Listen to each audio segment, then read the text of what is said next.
Muy bien, pues buen día.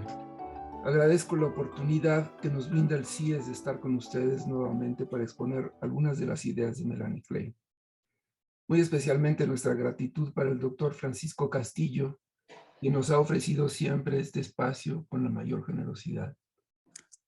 El doctor Castillo, así como todos los organizadores de este evento, han entendido que es en la multiplicidad de propuestas en donde se encuentra la enorme riqueza de nuestra disciplina, y siempre han abierto sus puertas a todas las manifestaciones de este universo que llamamos psicoanálisis. Puesto que de publicaciones se trata en este encuentro, yo quisiera decirles muy brevemente cuál es la motivación fundamental del editorial Analytique, que ha publicado estos libros que ustedes están viendo, y que publica el libro que presentamos hoy aquí. Nuestra propuesta inicial es una colección a la que llamamos Los imprescindibles del psicoanálisis. Se trata de monografías sobre autores cuyo estudio se considera indispensable. Es nuestra convicción que una parte medular del trabajo en nuestra disciplina es la digestión de los alimentos que han elaborado para nosotros las mentes privilegiadas que consideramos nuestros maestros, comenzando por Sigmund Freud. Como docentes encargados de transmitir lo que otros nos han entregado, somos muy conscientes de la falta de herramientas de trabajo, publicaciones inaccesibles, ensayos en idiomas que no necesariamente conocemos, dificultades hermenéuticas, hace necesario facilitar a nuestros alumnos la comprensión de ideas que no siempre son sencillas. Así, la finalidad principal de Analytique es elaborar estudios pedagógicos en el mejor sentido de la palabra. Lo hemos hecho ya con el texto fundamental de Freud, El yo y el ello, la segunda tópica y sus desarrollos, que encargamos a Catherine Goetze. Lo hicimos igualmente con Donald Winnicott, Objetos transicionales y fenómenos transicionales, que estuvo a cargo de Marisa Madrigal y Mariana de Vincenzi, y que, por cierto, en el primer encuentro pudimos presentar, en el primer encuentro que organizó el CIES, pudimos presentar. Lo hicimos con Donald Meltzer, Vida onírica, sueños, mente y pensamiento, que elaboró Elena Ortiz. Lo estamos haciendo con Wilfred Bion, con André Green, con Jacques Lacan, nuevamente con Freud y con Klein, y con muchos otros. Como todos aquí sabemos, el psicoanálisis nació a principios del siglo XX y fue creado, inventado o descubierto, como prefieran, por Sigmund Freud y enriquecido por las varias generaciones que le siguieron. Hacia mediados del siglo era una disciplina ampliamente estudiada y practicada en muchos países, de tal manera que ya había formado un ambiente que envolvía la vida cultural de Occidente. Como el gran poeta Auden escribió en su elegía en memoria de Sigmund Freud, Freud, a su muerte, ya no era más una persona, sino una atmósfera en la cual conducimos diferentes nuestras vidas. Los conflictos y quehaceres del ser humano eran explicados cada vez más con el aparato conceptual creado por Freud y modificado o perfeccionado por las siguientes generaciones de psicoanalistas. Porque Freud fundó una disciplina que, como Atenea, salió completa de la cabeza de su creador, pero la naturaleza humana es inaprehensible por esta o por cualquier otra disciplina o por todas. El psicoanálisis, lo dijo Freud, cómo educar, cómo gobernar, es una tarea imposible. Los continuadores enriquecieron sus intuiciones para iluminar otras regiones de la mente o las mismas de otra manera. Recientemente, Paul Laurent Assun produjo un diccionario temático, histórico y crítico de las obras psicoanalíticas que reúne en 1500 páginas un examen crítico del corpus principal de la disciplina. Ninguna aportación importante es ahí ignorada porque todas, cualquiera de ellas, constituyen un ángulo desde el que es posible emprender y desarrollar la tarea psicoanalítica.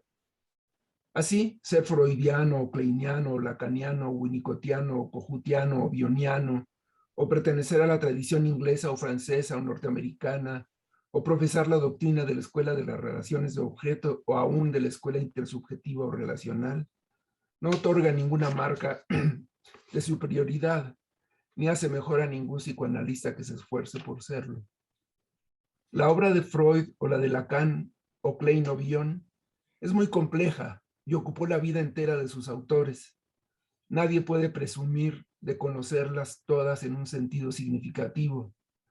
Como señala el propio Bion, un solo hombre, incluso un hombre como Freud, no puede hacer más que arañar la superficie en el corto tiempo de que dispone.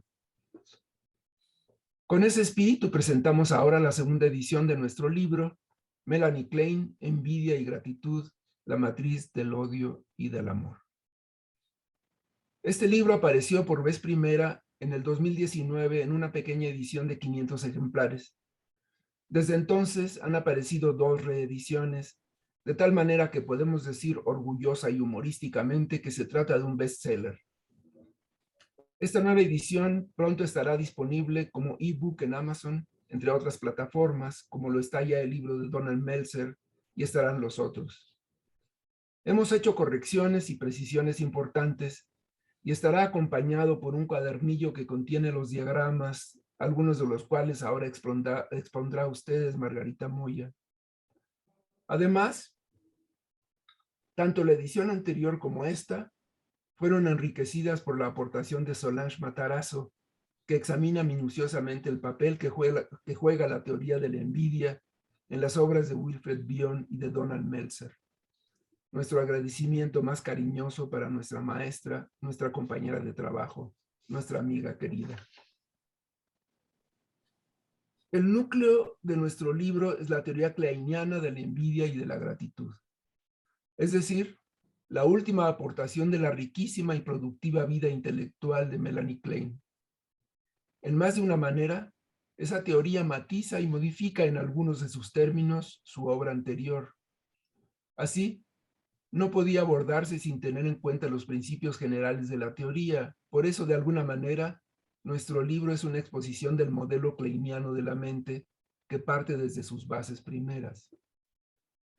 Este libro, como los demás de la colección, tiene una sección a la que llamamos cuestiones fundamentales. En este caso, algunas de esas cuestiones tenían que ser, por ejemplo, la manera en que Melanie Klein adoptó la teoría del instinto de muerte, que muy pocos freudianos aceptaron, y el modo en que esto condicionó su pensamiento. Debimos explicar la fantasía inconsciente y su papel fundante de la mente, porque la función que tiene la fantasía inconsciente en el sistema kleiniano es de tal importancia que ocupa el lugar del deseo en el inconsciente. Melanie Klein, como Freud, sostuvo el valor capital de la realidad psíquica y el mundo interno, de tal modo que la vida para ella se desarrolla a la vez en 2 realidades, la interna psíquica y la externa fáctica. Y el mundo interno para ella tiene la prioridad y se nutre de factores constitucionales, es decir, tendencias psíquicas que constituyen la personalidad desde el nacimiento y aún antes. Es por estas razones que fue acusada de hacer poco caso del ambiente, sobre todo por psicoanalistas como Winnicott, para quien el mundo externo, el ambiente, tiene el primer lugar en el nacimiento y desarrollo de la mente. Asimismo, destacamos el papel que las fantasías originarias adquieren en la realidad psíquica, sobre todo la más compleja de todas, la llamada escena primaria, que da origen al complejo de Edipo y al superyo tempranos. Por supuesto, abordamos en su magnitud la teoría de las posiciones. La posición depresiva, que fue comparada en trascendencia por el propio Winnicott con el complejo de Edipo, dio nacimiento a la teoría de las relaciones de objeto que caracteriza a la escuela inglesa. Por su parte, la posición paranoide-esquizoide y el descubrimiento de la identificación proyectiva explicaron el funcionamiento de la mente en sus primeros momentos y permitieron al psicoanálisis el abordaje de la psicosis. Pero el destino ha sido en cierto modo injusto con Melanie Klein. Fue la teórica y la clínica más importante de la segunda generación de psicoanalistas. En su momento, Lacan dijo: la evolución de la teoría analítica está dominada actualmente por la existencia de la escuela llamada kleiniana. Es verdaderamente llamativo ver cómo cualesquiera que sean las distancias, las reservas, incluso el desprecio que tal o cual sector de la comunidad analítica puede testimoniarle, ella polariza y orienta toda la evolución del pensamiento analítico e incluso el esfuerzo realizado por nuestro grupo. La llamada escuela kleiniana Floreció y florece en Inglaterra y en buena parte de América Latina. Sin embargo, el predominio de la psicología del yo en las instituciones internacionales, el crecimiento de las corrientes ambientalistas, incluido el llamado intersubjetivismo o el relacionalismo, es decir, el abandono del mundo interno y la insistencia en el ambiente, en la conciencia, no en lo inconsciente. Wilfred Bion es hoy, con Lacan, una de las figuras más influyentes en el mundo psicoanalítico. Las publicaciones bionianas se multiplican cada vez más, cada mes. Los centros de enseñanza de su pensamiento florecen. Sin embargo, parece olvidarse que Bion es un kleiniano y que sin Klein, Bion corre el peligro de quedar en malas manos. Hace apenas unos días tuve la ocasión de escuchar a jóvenes y sabios analistas hablar con la seguridad de quien ignora la duda de la obra de Bion y Meltzer. Quedé sorprendido de no haber escuchado ni una sola vez el nombre de Melanie Klein asociado a la obra de estos post-kleinianos. En cambio, el nombre de Winnicott salpicaba las conversaciones. Entiendo que en ciertos centros de formación con valor a currículum se enseña en un semestre la obra de Bion junto con la de Winnicott, un doble escándalo. Bion y Winnicott no tienen en común nada más que haber sido presidentes de la Asociación Británica de Psicoanálisis, cada uno en su momento, y haber sido contemporáneos, desde luego. Es que una interpretación ambiental de Bion está de moda, se lo fuerza para hacerlo winnicottiano. Creo que trabajar en el consultorio con el mundo interno es mucho más difícil que explicarse las motivaciones más íntimas por razones externas. Pero eliminar la metapsicología y postular que se practica algo a lo que se siga llamando psicoanálisis es, por decirlo menos, un exceso. En algún momento, Ernest Jones dijo que la Sociedad Vienesa de Psicoanálisis podría reprocharnos por sobreestimar la fantasía temprana a expensas de la realidad externa, y tendríamos que responder que el que cualquier analista desatienda la realidad externa no representa un peligro serio, mientras que siempre es posible que subestimen la doctrina de Freud acerca de la importancia de la realidad psíquica. Y sin embargo, a pesar de los pesares, la teoría y la clínica kleinianas tienen un lugar destacado en el mundo psicoanalítico. Grupos importantes de profesionales, psicoanalistas, sociólogos, politólogos en Estados Unidos y Europa continental muestran cada vez mayor interés en las enseñanzas de Melanie Klein. Después de algunas décadas de distanciamiento, América Latina, Brasil, están volviendo a Klein, porque han comprendido que post-kleinianos como Bion o Meltzer son precisamente eso, kleinianos que vieron más allá sobre los hombros de Melanie Klein a partir de su pensamiento. Particularmente la teoría de la envidia y la gratitud cobra mayor relevancia por su participación en el desarrollo de la obra de Hannah Segal, Herbert Rosenfeld, Wilfred Bion y Donald Meltzer, entre muchos otros, que juzgan invaluable su capacidad explicativa, como intentamos mostrarlo en nuestro libro y como lo expone la doctora Solange Matarazzo para el caso de Bion y Meltzer. ¿Por qué Klein eligió precisamente esa emoción entre la gama de sentimientos que caracterizan la mente humana para construir una teoría compleja y polémica? ¿Por qué hizo de ella el polo de una matriz cuyo opuesto es la gratitud? Las dos emociones fueron estudiadas desde la antigüedad clásica por filósofos y moralistas. Las dos forman parte del vocabulario común. En nuestro libro recogemos como epígrafes algunas de las definiciones que muchas veces son intuiciones de su carácter innato. Por ejemplo, esta de un célebre político inglés. La gratitud es una de esas cosas que no pueden adquirirse. O bien nace con el hombre, o de lo contrario, ningún beneficio bastará para hacerla brotar. O esta de un famoso moralista francés. La verdadera señal de que se ha nacido con grandes cualidades es haber nacido sin envidia. O esta otra de Cervantes, autor del Quijote. Oh envidia, raíz de infinitos males y carcoma de las virtudes. Todos los vicios, Sancho, tienen un no sé qué de deleite consigo, pero el de la envidia no, sino disgusto, rencores y rabias. Finalmente, esta compleja definición de gratitud que debemos a Heidegger, pensar, ¿Qué quiere decir? ¿Significa decir la gratitud? Las caracterizaciones kleinianas son, por supuesto, psicoanalíticas, pero adoptan punto por punto los contenidos de estas sentencias, como una de las más conocidas y populares. La envidia es la tristeza por la felicidad ajena. Melanie Klein recogió estas intuiciones que estaban ya en la cultura occidental, en la religión, la filosofía y la mente popular, y les dio un carácter psicológico. Procedió como siempre hacía. En primer lugar, encontró sus manifestaciones en el consultorio y luego descubrió que no eran reactivas, como siempre se creyó y creen muchos. Es decir, no eran respuestas a las gratificaciones o a las frustraciones del ambiente, aunque éstas juegan un papel importante, sino que forman parte sustancial del entramado de la mente.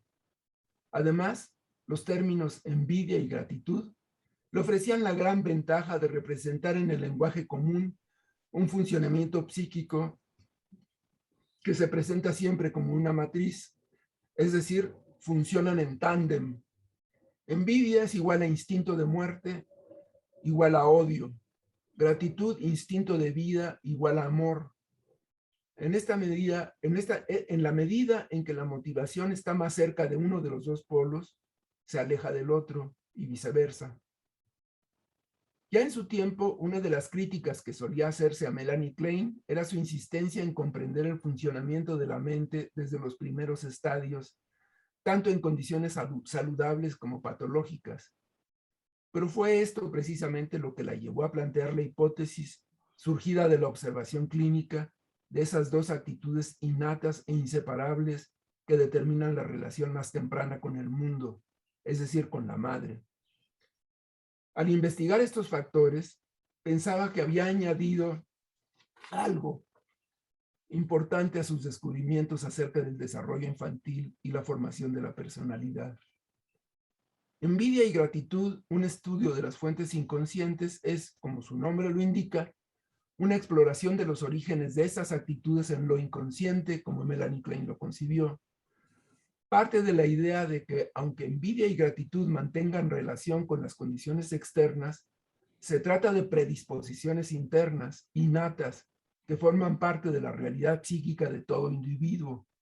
Y es necesario recordar que la realidad psíquica, como principio fundamental del psicoanálisis, está constituida por fantasías originarias. Así, la propuesta es el estudio de las relaciones que guardan la envidia y la gratitud en el estrato más profundo del psiquismo con las fantasías originarias. Aclaro solamente, para evitar malos entendidos, que la envidia a la que se refiere Klein en su última aportación es una envidia excesiva, patológica, porque envidia tenemos todos, y es la base de la admiración y de muchas actitudes saludables, adaptativas. Yo dejo aquí mi participación.